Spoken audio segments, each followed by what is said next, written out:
Donna. Okay. Thank you for your patience. Now on business, yes. And we are recording now. I'm going to turn this. Now, does this just pick up the sound around the room so you don't need a microphone? Yes, it's got a built-in microphone. And as I said, this is a machine that I'm not used to using because I don't like a built-in microphone usually because it's not adequate. I just wondered if I needed to sit closer to you or... Well, I can move this over closer to you, but I really think that it's going to be just fine. Yeah. It usually picks things up very well. And I'll turn it right up so we get a good voice. Okay. And as I said, I can't really remember when Jane Pyatt started talking to me about you, but I have some keen interest in the Moral Re-armament, especially as it appeared in Mackinac Island. And I've always wanted to talk to more people about that. I wonder if I could sit over here closer to you. I'm not sure how good this is, but... Oh, that's fine. Is that all right? I would like to be closer to you.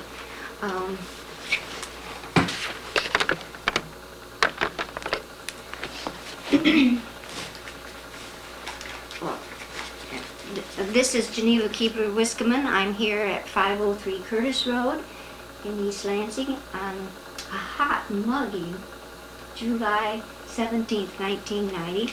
And I'm talking today with Donna Werback, and that's W-A-R... W-E-R-B-A-C-K. I'm saying it. Werback. Werback, not Werback. Okay. We were really introduced in absentia by Jane Ingersoll Pyatt. How did you meet Jane, though? We were in high school together. We graduated together in 1926. Oh, here in Lansing? We met in a Latin class. Oh, then you've been friends for a long time. Yes, indeed. Well, indeed. You were in the military, too. Yes, Jane and I went in together. And then it was the Army really that separated us because she went with the group that became, well, she was assigned to Air Force bases, and I was at Army headquarters in Columbus for 3 years, so that has made a difference. But you've retained your friendship all through this yes. time. And I know from talking with Jane that she had some interest in Moral Re-armament in Yes. the early days, but can you tell me how you were introduced to that organization? Well, it was Jane who introduced me to it. I did not know about Moral Re-armament when it first came into Michigan, but in the first year after I was in the Army, it was 1946-47, I was a graduate student at the University of Michigan, and it was while I was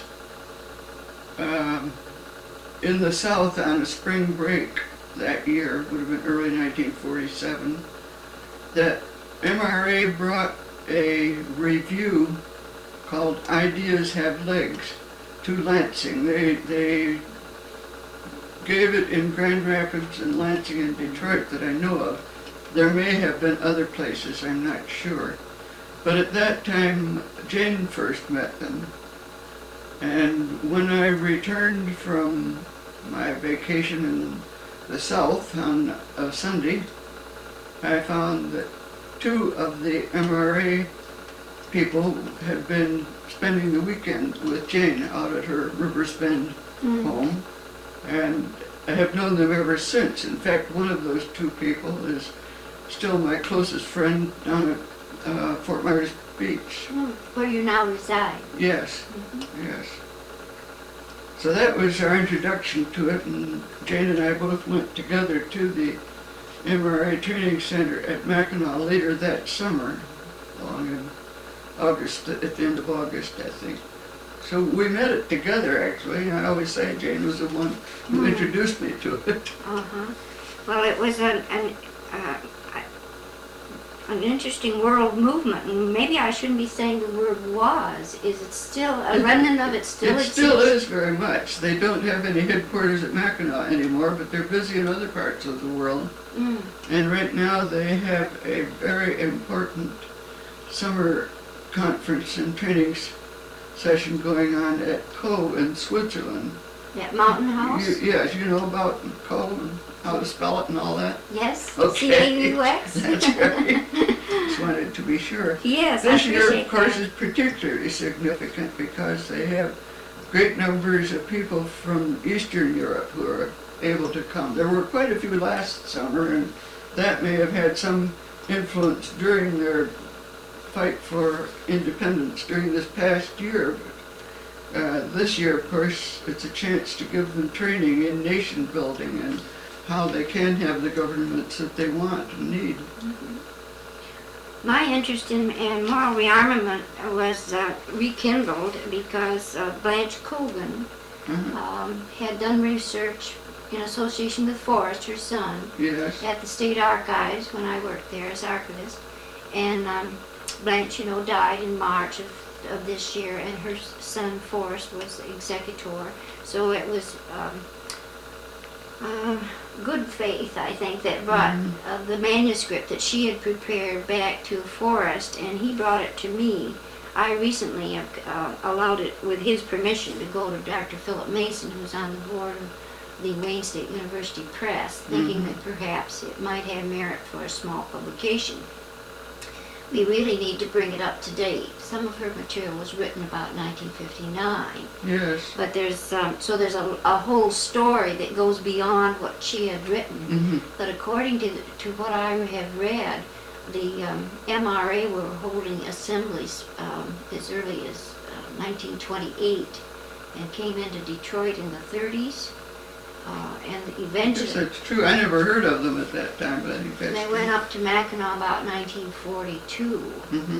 Now, did you spend any other time beyond that one training session at Mackinac? Oh, yes.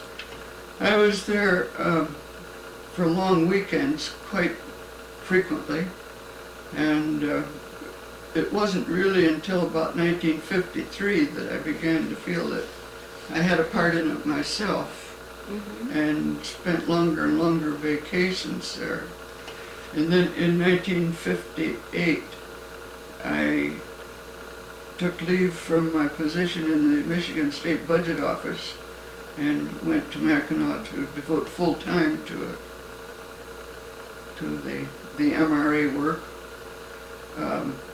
I worked primarily in the finance office, although that really was not the main point of my being there. It was to help other people and myself to learn more how to live under the guidance of God, which was, of course, the whole point of the training center there.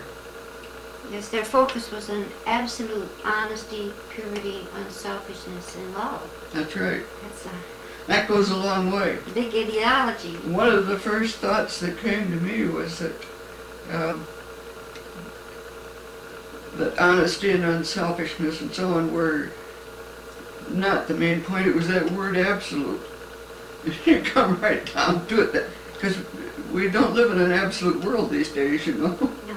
So this is the difference. And your talents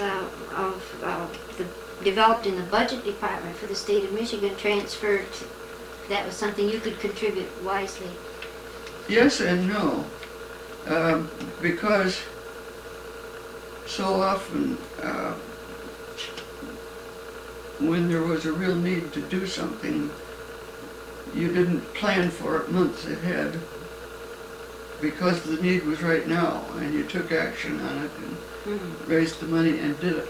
It was all volunteer contributions, wasn't it? Yeah, primarily, yes. I mean, we had to hire some of the work people around the Mackinac Center there, but most of the people who were with it full time were certainly just contributing their time and all of their efforts and so on. Well, and I know that in 1958, Blanche wrote that there were 5,500 delegates that came there. This was attracted people from all over the world. You must have met some interesting personalities. Oh, we did. Can you recall some of those? Well, I remember particularly it was the end of the 1958 season when they decided to film the musical play. I can't even think of the name of it. Well, there was Anyhow, there was one about that time called Mackinac Island of Renaissance. yeah, that was one of the shorter films. Was it? Let's But, see. There was Crowning Experience is the name I'm trying to think of. And at the end of Crowning Experience, in the final film, there's a big scene of the international get-together, the meeting up there. And we filmed that first in September of 1958. It was 58. And we had people from every continent there, from Africa, North Africa, many Asians, many kinds of Europeans, and American Indians, and whatnot. I one time said that I couldn't get mad at any of these countries because they were the home of some of my friends. It was very true in many ways. Yeah. One thing I particularly remember from that time when we had so many others there, we had quite a few Muslims there, and this man from, it was either Tunis or Algeria, I can't remember which, Tunisia or Algeria. And it was just the first day of one of their feast seasons. May have been the beginning of Ramadan. I've never checked to see, but I know it was in September. But he was going on, we met at 7:30 and 11 and 5 each day when the real training sessions were on. And he was going off to pray for the day, so he just came to the 7:30 meeting and then left us. But while he was there, he was telling about the importance of sacrifice, and he illustrated it by telling the story of Abraham taking Isaac to the mountaintop, being ready to sacrifice him if that was what God willed him to do. And I thought how utterly amazing to have a Muslim here telling us a story from Jewish history to an audience that's largely Christian. And you realize it's something we all share. So, that's the kind of unity we need in the world. Mm-hmm. Are you still active as a participant, or do you? I haven't gone in recent years to any training sessions. I'm sort of physically beyond that. Oh. And but your interest has not waned, has it? That's right. You have it exactly right. Where, in reading Blanche's manuscript, she referred to this crowning experience, which was really the story of Mary McLeod Bethune, Yes, wasn't it? yes. Yes, Forrest Coburn was there at the time we were making these films, the crowd scenes particularly. He's in the background in one of them, you sort of see the top of his head. I think I'm in the top of my head, got in a couple of places too. Well, there are several films. There was African Tale, and then they did the plays that weren't transferred to film too. They had several plays. Mm-hmm. But I think Ideas Have Legs was their first musical. I think that's right. Yeah. Previewed in Grand Rapids, I Mm-hmm. think. Mm-hmm. And there was a program. Forrest sent me a note from the Grand Rapids paper just within the last month Mm-hmm. that there was a special play given in Grand Rapids, and originating from this cluster in, is it southwestern United States, where the activity is now headquartered? No, not really. In the United States, there's quite an active group in Minneapolis especially, and there's another group that's been in Richmond, and another group around the Boston area, centered among the Harvard students. And then, of course, they have the offices for MRA in the United States are in Washington, so. Washington, D.C.? Yes. Ah. I'd like So to things have changed a lot since Well, 1959 or 60. Yes. we found we were putting too much money into supporting real estate and not enough into getting out where the people were. Ah, that's interesting. Where did you stay when you were on the island? Did you stay at the island house or in one of the dorms? I've stayed in all of them All over of the them? years. Mm. Altogether, I was on the island from 1958 to 1970. And, I mean, I'd be away for a few weeks at a time, but I voted up there, so that was my home. Oh, And I stayed in most of the buildings that were related to Moral Re-armament, and some others, I guess. I can't remember now. Yes, well, there are a lot of different changes there through the years. Yes. What would you say would be some of the highlights of your experience, Donna? What stands out as you look back without a lot of time to think Well, about I think that? those international conferences that I've just been talking about were probably the most important thing that happened during my years there. Of course, a lot of what went on then at Mackinac is now happening either at Co in Switzerland, or there is a similar conference center that's been built in India, which is very much a center for the Asians and for Australians and so on. I mean, it's regional. They did have a center in the Philippines too. I wonder if that still exists. No, that never was really a major center. It was very active there, but only for a couple of years, I think. And then there was the Rift Valley Center in Africa, and I don't know whether that exists anymore or not. I don't know either. Perhaps I can I contact. think that was on somebody's farm there, and whether it still exists with all the political changes, I don't know. There's been so much Yeah. going on in the world. What a time for you Yeah. to look back over history. Well, that's true. Just It was a exciting. great privilege to be part of it. Mhm. So, Forrest has told me that he spent several months on the island. I think he wintered over on the I island. think he did. I think he came there just about the time we started filming the crowning experience in the fall of 1958, and stayed through until the next spring sometime or other. I can't remember when it was. His brother had been there during the summer, you know. Did Oh, Forrest tell you that? well, seems like he mentioned that his brother was active in it, but I don't know which one. Yeah. Which brother? Oh, he has more than one? I only knew about one, the one who was head of Convair out in San Diego. Okay, that's the one. Well, Yeah. he had lost a brother earlier too, Oh. and maybe I have that confused in my Yes. mind. Yeah. Well, they'd been doing apparently a lot of building up there in '55 and '56. They built a great hall and Yes. that type of thing. Yes. Yeah, and they owned property in other cities, as I understand it. So they did have a lot of property, and that took maintenance, didn't it? Though? Mm-hmm. Yeah. Richard Tegstrom is a name that comes to mind. Did you meet him up there? Not formally, but we're all living in the same community, so I saw him at work often, and he was sweet. I never can remember whether he's Swedish or Norwegian. Anyhow, he had come. His specialty had been filming wildlife and nature and things of that kind, which he did for Walt Disney Studios.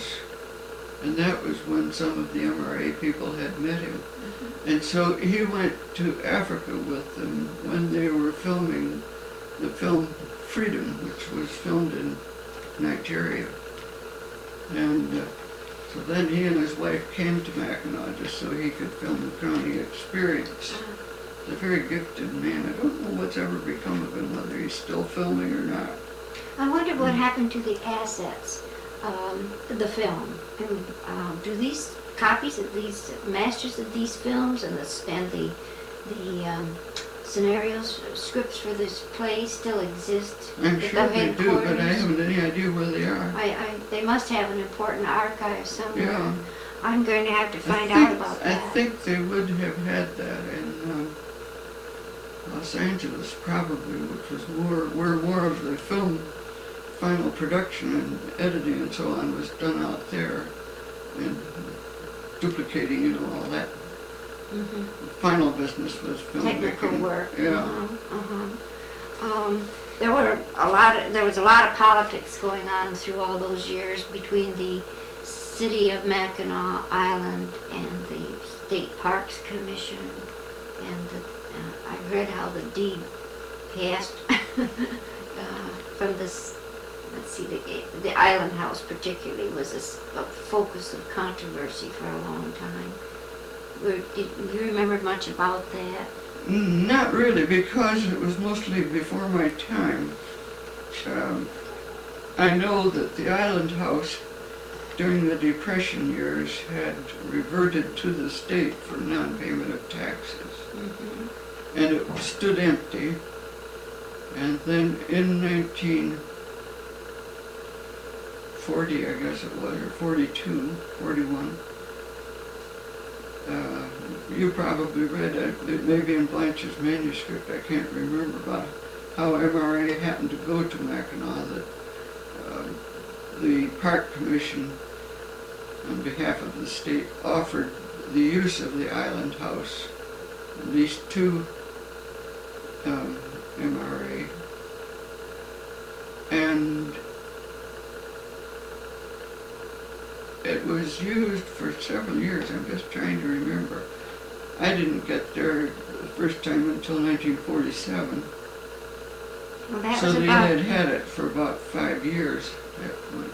the State Park Commission, I think, acquired it by deed in 47, and then they leased it to MRA. Oh, they did acquire it then, I see, yeah. They Well, leased it however, to MRA prior to sale, and then there seemed to be a discussion about whether private property, public property should be used for private uses and so on. Yeah, Mhm. of course, a lot of unusual things go on at Mackinac Island. I mean, with all that is there that has been made available to the friends of the park commissioners and so on, as you say, lots of politics involved. Mm-hmm. Yes. Did you ever run into a Reverend Ling, L-I-N-G? Well, Father Lynn was the longtime Catholic priest there. I didn't know him personally, but a lot of my friends did. Mm-hmm. Were there other He was a very good friend of Frank Bookman, who was head of Moral Re-armament. Oh, they were very friendly? Mm-hmm. Well, there were not many churches on the island. They only have about 500. At that time, they had about 500 population, would you think, a native population, about that? I would guess. How many people were there for MRA? Do you have any idea? Well, it varied greatly from Yeah, it time was. to time. Sometimes it Transitory. would be down to 5 or 10 people, but when you take a review off on the road, and Mm-hmm. so. And when we'd have a really big weekend up there could be 1,000 people there at the MRA Center. Of course, there were more after we built the Cedar Point buildings, the Great Hall and so on. There were more than there ever were in the Island House days. So suddenly the state decided that they didn't want MRA in the Island House anymore. I don't remember whether that was 49 or 50, somewhere along in there, which sort of forced them to provide their own facilities. By that time, several of the people had bought different pieces of property up there, and they sort of put it all together and built some new buildings. Mm-hmm. It was just about the time that I got really interested in it. Have you been back to the island recently? I was there last summer for a long weekend. We had a small liberal arts college there using these facilities from 1965 to 70. And the students had a 5-year reunion last year. Oh, So there were great numbers of them there. Of course, there were some of the MRA people who were there, others who had never had any connection with MRA, but had been at Mackinac College. So that was my last visit. I must say it's being used very nicely at present. The people that own the Great Hall buildings there have modernized them and painted them, and everything looked very nice. mm-hmm. You weren't disappointed in what you saw there? I was not. You know, there are always some people who think Isn't isn't like the old days. So Sometimes the old days aren't that perfect, except That's in right. memory. That's right. Yeah, That's right. that's one of the But books. it really served its purpose very much. You see, as Blanche may have said in her manuscript, the island house and all the program there was really the inspiration for Mountain House at Coe. And of course that has gone on to be practically a world capital. And it's much more convenient to get to for all of the people from Africa and Asia and the Near East and the Middle East. They've always had a lot of them, and this year from Eastern Europe. And you sort of feel God's timing in it, that at Island House we learned how to do it, and at Mountain House you get the fruition of it. So there are lots of other centers around the world. You forget, because the British have two important centers. One is their theatre and arts centre in downtown London, and the other is an estate up near Chester, Turley Garth, and that is used a lot for weekend conferences, and it's right in the Midlands, in the centre of England, so that it's convenient for bringing people in there by the busload, or of course now with air travel you can have a whole European conference there over a weekend. Of course, it all started in England. It called the Oxford Group originally. That was where that term came from. And I think really in many ways the scope of Frank Bookman's thinking and doing did start in those Oxford days, although you can go back and trace it to his time at Penn State University just before World War I, when he had a lot of experience in training young men and how to depend on God and follow his directions. I guess that puts it briefly. Were you affiliated with a traditional church, such as? Oh yeah, I belonged to People's Church here for roughly 50 years altogether. Finally, I moved to Florida in 1974 and became active in the church there at the beach called Chapel by the Sea. And I finally wanted to transfer my membership down there, so I had to pull out. I had been an affiliate member down there because I wanted to retain my membership up here. And I thought, this is kind of silly. I only get up there once or twice a year. Why do I prolong it? So, You come here to Dorothy Wright's home, your sister. yeah, Well, this is a lovely place to visit here. it certainly is. Yeah. It's like being in the country almost, Yeah. but you have all the advantages of downtown East Lansing. Well, that's true. Yeah. Well, what do you see ahead for MRA, Donna? What do you think? I don't know. What's going to happen? Do you have any idea of these challenges that we're all This facing? is one time when you can say the Lord only knows. And be truthful about it. Mhm. But you know, I think so often of that line in, I can't remember whereabouts in the Bible it is. The Spirit listeth where he will, and nobody can say. Yeah. That's about it. With it, I mean, this is the hardest thing for modern people to accept, I think, is that you don't have it all planned out in a hard and fast way.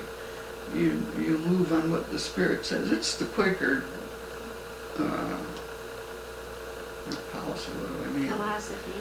Yeah, Really? yeah, that it all depends on where the Spirit leads you. And that certainly has been true.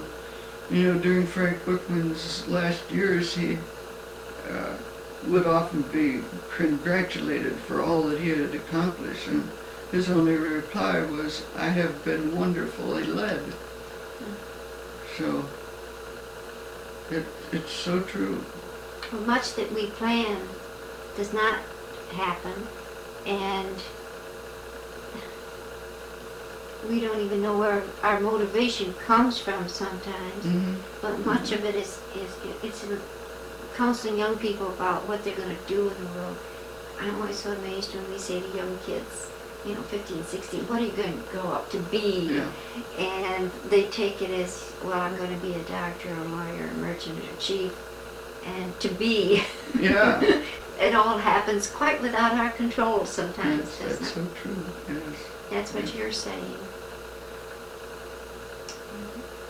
We get to the point where our memories, our minds begin to...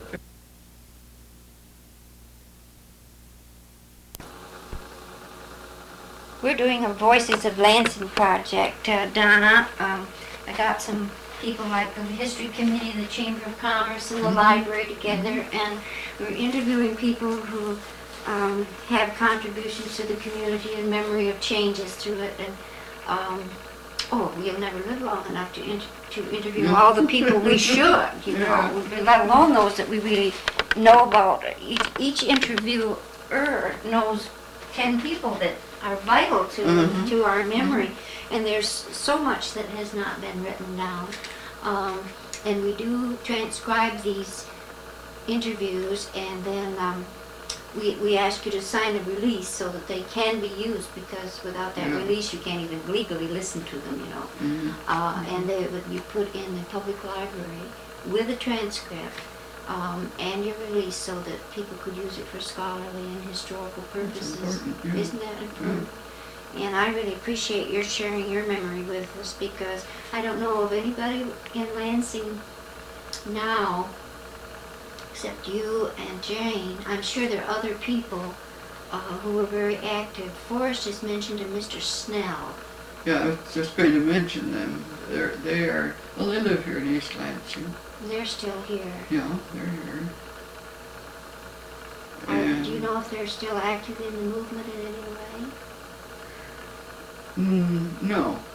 I mean, they're in the same situation that I am. Mm-hmm. He is a professional engineer, a retired engineer, I should say, but he has interests down in Belize. His thought was that the people in Central America needed to have businesses, industries, or whatever you call them, established that would give them jobs and that they could carry on. Mm-hmm. So he and a few associates started a shrimp farm along the coast of Belize. Mm-hmm. And now it's grown and grown, and they have a real business going down there. He wants to sell that now to someone else so he can go on into new fields. Well, how exciting. I'll have to contact him. Yeah, she's here most of the time. He's down there about half the time, but as of yesterday, they were both still in town. Well, good. I'll follow up on that. Mm-hmm. As a matter of fact, this book is theirs. This is the American edition of the biography of Frank Bookman. Oh, On the Tail of a Comet, the life of Frank Bookman. The English version came out 3 or 4 years ago, I think. Doesn't that have the Snell's yes, that's name? John Snell, 918 Rosewood, East Lansing. Yeah. Yeah. Oh, this is by Garth Lean, Lean, Yes. published in Colorado Springs. I'm going to have to look this up. It would be a good, I don't know whether the library would have it yet, but it would be a good one for them to have there because it's very good. Here it's got the ISBN 0939443-074. That new international standard book number we can order so easily. I know it's This is copyrighted 1988. Yeah. Oh, I must get this and pursue this. So many of the books that were written about Frank Bookman were inclined to be, you might say, adulatory. I mean, it accented the positive all the time. And Garthleen has done a very fair job of taking all of the negatives and meeting them head on. And if it was a time when Frank Bookman or Moral Re-armament were wrong or slightly wrong or whatever, he says so. And I think all of us who have had any association with it have appreciated that in reading the book. Well, I suppose his Buckman's quotation, being quoted as being supportive of Adolf Hitler back in 38, 39 would be a definite negative. I think that's dealt with in there too. Good. You know, it's very interesting. I don't know whether Blanche has mentioned Tom Dryberg or not. Dryberg? D-R-I-B-E-R-G. He was a man who was very active in British politics and worked his way up in the Anglican Church, in the Church of England. And he took exception to the teaching that God could change a person.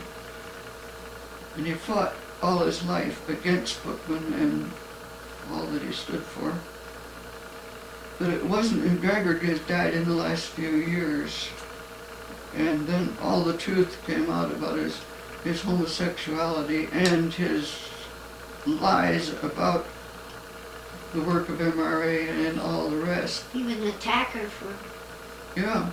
Spent his career But attacking. He wrote a book telling all the wrong things, you see, as if it were true. And then he not only did that, but he came to this country, went around to library after library, and put the book in all the libraries.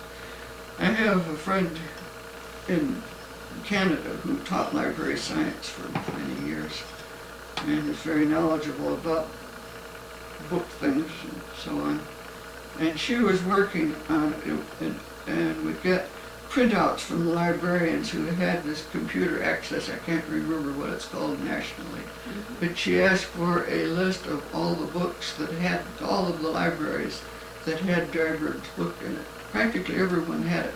Or if she asked about what they had on the subject of this MRA or Bookman, I mean MRA. And it came out, library after library had this book. Well, now she and others have been working to get this into every library on the same basis. Because it needs to be there so that people can read the whole truth of the matter. The balanced story. Yeah, yes, exactly. I think the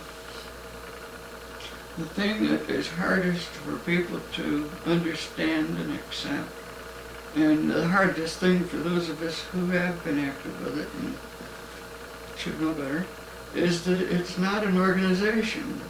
It's really not a movement as such, as we think of them. We think of it as a group of people. And the same friend of mine who did his work with the libraries a few years ago wrote out a definition for moral rearmament, which I think pretty well hits it. And I meant to get this copied out so I could give it to you. I'll copy it on one of these larger sheets. Do you have it there to read, Donna? Yeah. The machine is on, isn't it? Yes. You know, she said, moral rearmament is a worldwide network of friends who are eager to be channels of caring and responsibility and reconciliation and inspiration for mankind, and who therefore are eager to accept continuously within themselves the changing and reconciling and inspiring spirit and direction of God.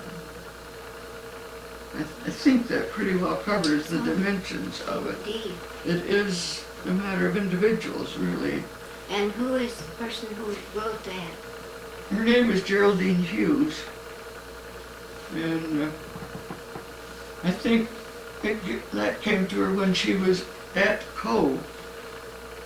2 or 3 years ago, and she may have refined it a bit after talking with other people and sharing it with them. So You have a notebook here. Is that sort of your chapbook that you write down special? well, it is at this point. Actually, this notebook was given to me by a business and professional women's group down in Naples, Florida. So, It's nice to have a book like that that Yeah. you can put down a favorite poem Uh-huh. or a thought, Yeah. isn't it? yeah. And you carry that with you. That's nice. So now, did you have any other questions there? Well, Go ahead. you've answered a lot of them. I'm pleased to know about this book, the biography of Buckman. Did you have a scrapbook there? Is that something Oh, that no. you wanted to show me? No, this is my work that I'm on. This is my scrapbook from my days in the military, Oh, 1942 to 46. And in the summer of 1946, when I was first out, I started putting things in here, but I never got around to pasting them in. My family had given me the scrapbook the winter before. So I'm getting it ready so that a grandniece of mine can do the pasting in and putting in captions and things like that. So I got just that far last night. So be very careful the kind of paste you use because it can yellow and destroy the paper so easily. I know. I threw away some clippings that had been stuck together with Scotch tape that turned yellow and brittle, and Yes. so on. Sometimes they either turn brittle, that adhesive tape, or then they melt. Yeah, and mess the whole thing up. Well, fortunately, the one that I found there that had been stuck together, I had another copy of it that had not been stuck together, so I just threw one of them out. Today, we can microfilm the materials, and that gives you a good security copy. Because your story, as you record it in your scrapbook, is going to be very rewarding to people. Reading all of these news articles, I have what seem like endless clippings, which of course are probably available elsewhere. We don't need the same story from the Chicago Tribune and the Detroit Free Press and the Detroit News and the Detroit Times and the State Journal. I discovered that the day that they opened the WAC Training Center, I think every place carried the same stuff. So I'm sort of throwing out some of those things, which helps. But I had just stuck it all into a folder or something. I can't remember how I collected it all in my travels. But it's especially valuable because it's all brought together, and it's brought together by you, a participant at the time. Yes. Very important. Yes, I'm glad you're doing that. Do you have a similar scrapbook for MRA? No, I don't. It wouldn't go in a scrapbook, I can tell you that. Maybe a room. I have finally thrown out some of the things I collected back in the 1950s. I figured I didn't need to be the MRA archives. I don't know where those are now, or from Mackinac College. There were some things that were taken from Mackinac to the library at Lake Superior State College. No, there was primarily the Mackinac College archives. Whether there were any MRA things, I don't know. And I don't know whether the MRA things after that were taken to Allentown, which was Dr. Bookman's original home, which has been turned over to the Lehigh County Historical Society, and they maintain it as a kind of historic place or museum or whatever. Open to the public?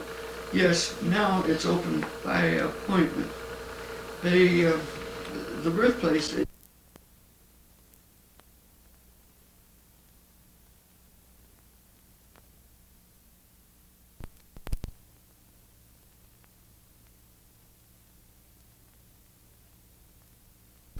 double house, and one half of it belonged to the Bookman family.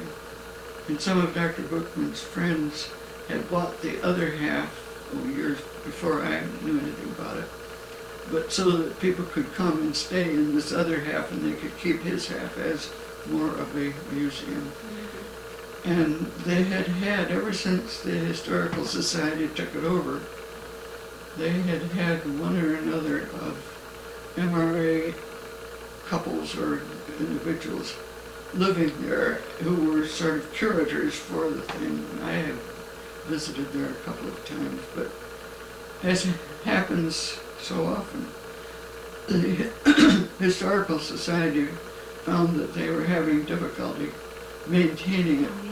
So they asked the last curator to leave and said that they would just have one of their volunteers available on certain days. And House museums are very expensive. yeah, I know. I mean, I'm sure they are.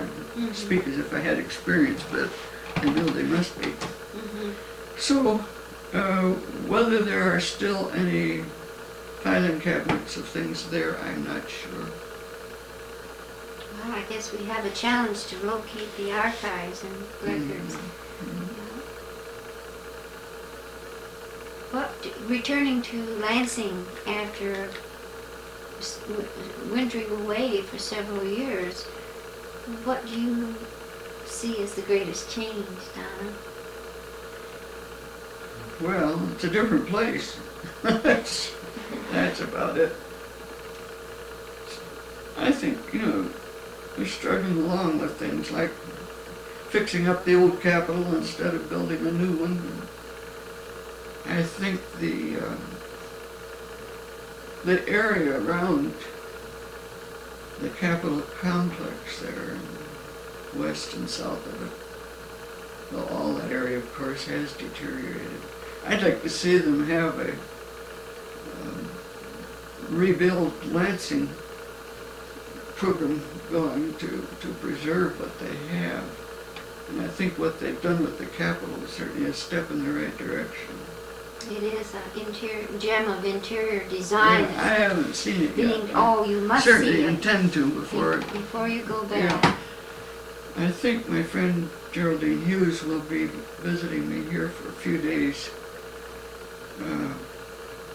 early in August, and we'll do it then. Last year when she was here, we did get to see the Historical Museum and State Library. The new History Center.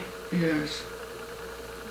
Which is a great thing to have, because I remember way back to when the state office building had the Pioneer Museum down at the end of the hall. So. Before it went over to the Turner House. Yes? Yeah. Before the fire. Oh, yes. I worked at the library at the time of the fire in 1951. You did? Well, you worked right down below me then, because I was in the budget office on the second floor. So. Library was on the first floor. Yeah. Used to be very handy when you needed to look something up. I could just go out the back door and down the stairway to the library. Right. I'll never forget those newspaper pictures of all of the volumes on the bleachers at the boys' vocational school trying to drive them out. That was an experience. I was working with steel helmets and boots with a crew from Manpower back in the building, because I was young at that time. Yeah. And we were I had the crew that was one of the crews that were moving books out to the bleachers. I never worked long periods in the boys' vocational field house where we set those bleachers up, and we had to turn the books and keep the air circulating through them. Oh, yes. That was so exhausting. So many of the librarians were middle-aged at that time. Yeah. Gail Curtis and Miss Lindo, Cora Lindo, and Louise Hayes. Louise Hayes was such a gem. I remember one time we had something called P18s. These were pamphlet materials, little Mhm. monograph type of things. And she was taking care of these, and she found this nice line to hang them on. So she just hung them up like clothes on this, lopped over this line. Of Yeah. course, they were dripping wet, and many of them that did not survive, of course, or perhaps shouldn't have, but there were a lot of valuable things lost too. Mhm. But then we discovered that the line was an electrical cord. Oh, joy. So what happened? Well, we took them down and nobody got any Nobody got damage, shot? but we said, Louise, I think, Hazy we called her Yeah. affectionately, and we said, Hazy, we think we'll find something else for you to do. Yeah. But you had to remember the happy, funny things that happened, or it was such a tragedy. And a tragedy right up to now, because we've never been able to replace the Shakespeare and some of the treasures that we lost. Mhm. I really grew up Was the with that. card catalog preserved? Oh, however? yes, at that So time. you know what you lost, Well, yeah.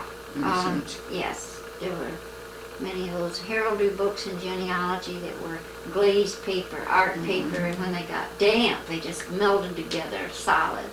And I remember going in with 5 inches of water on the floor of the reference department where the genealogies and the art books, some of the fine art books, and general reference tools were. And that was, I try not to think about that too much, but when I walk into the new building, it hits me some days, the long wait from 1951 to now to get a library. It's a proper house for our treasures. But with the MRA, Donna, I find many history books. You know, you can go through Michigan History Magazine that I see you have here on the bed here. Yeah. There's no MRA indexed.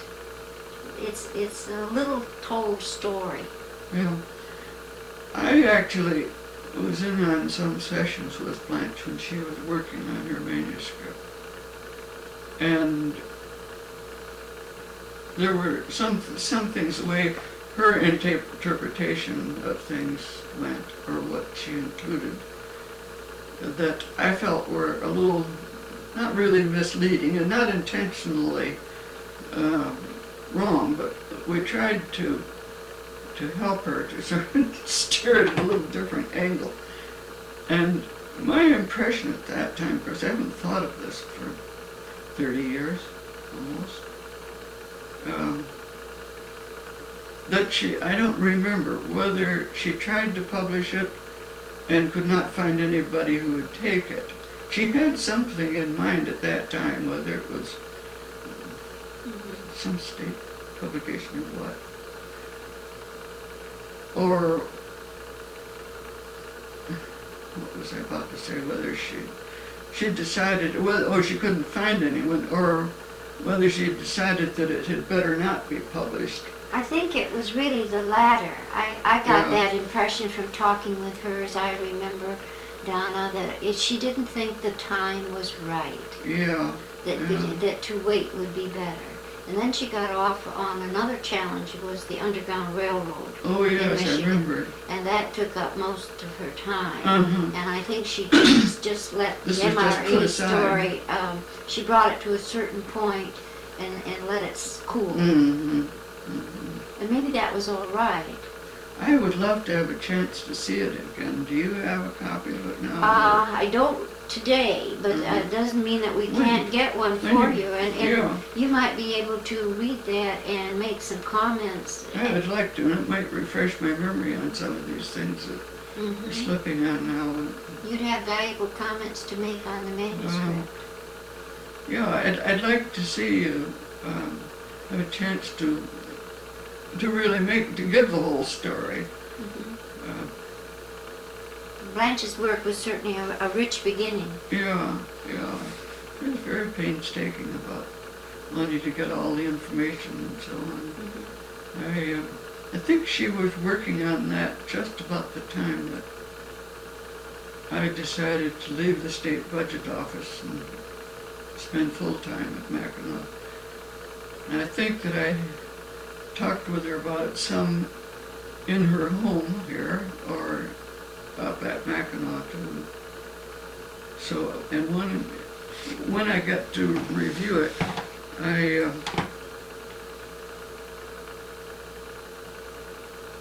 may have some thoughts on how to clarify the different points that seem a little questionable in the light of history since then. Yeah, so yeah. you can see. Yes, things written close to the time are different from Yeah. down the road. Memory is far-sighted. Yeah. I think, see, I plan to leave next Monday, and I will be going to Canada and visiting Geraldine Hughes for 10 days or 2 weeks, and then she is coming back with me. We're both interested in family history materials, and I've gotten, see, my mother's family were all Canadians, and Geraldine has helped me with research in several Canadian libraries by now. And I want to get up to the Detroit Public Library, where I did a lot 2 years ago on my father's family, who were Germans and came to Detroit in the 1850s. So, and Geraldine has a cousin in Windsor that she's been wanting to get to see, who's interested in her family history. So what we plan to do is come from Oakville near Toronto back to Windsor and Detroit and then up here. I think Geraldine will be here for a few days. So I will be in touch with you at that time. Yes, I'd appreciate that. I will be here the rest of this week, but I think this morning we've covered just about all I can Remember, right off. right. Well, I didn't want to tire you out, but I think your suggestion about the manuscript might be a good memory jogger. Yeah, And maybe it would. Geraldine would be, Well, it's she true. would have some comments that would be different too. Everybody's memory is a little different. That's right. Remember different things. Of course, there were always so many people at Mackinac who were involved in different things that a lot more was going on than any one person could know about, really. Yes, I could imagine. Same way with all of the outreach since then, and the stories of what some of these people have done who were at Co. or at Mackinac back in the early days.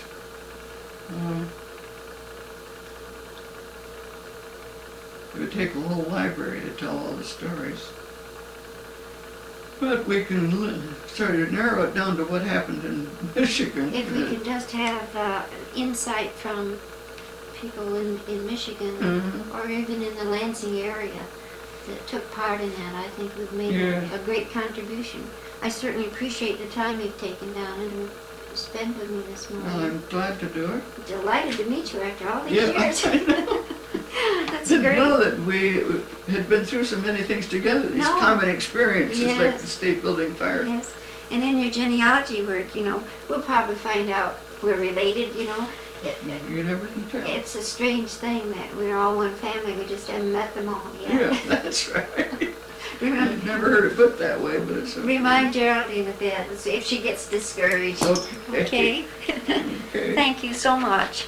I hope you have too.